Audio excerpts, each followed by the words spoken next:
We do a lot of sheds, shops, pole sheds, new construction homes. Spray foam outperforms fiberglass because of its air barrier qualities. I love it when a customer calls me and, maybe I did their shed in the fall and they call me in the spring and they're like, Matt, we only spent $300 on propane this year. How is that even possible,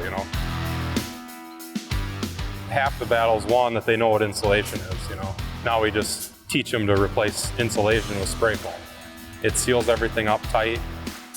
We get blower door tests back below 1 ACH all the time. So it doesn't take long for the investment above and beyond fiberglass to pay for itself.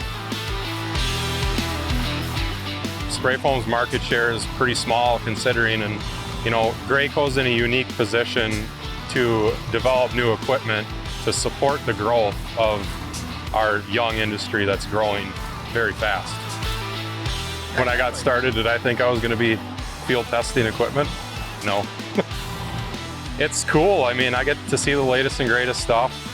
So they gave me a field test gun and I tear it apart and look it over and I use it and see how it goes, and I give them good feedback.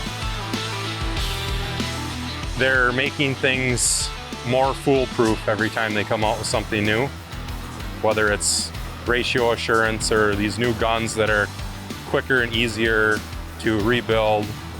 I absolutely think Graco equipment is a good investment. The longevity of it, it works well, and they want to make it better so that we can do a better job.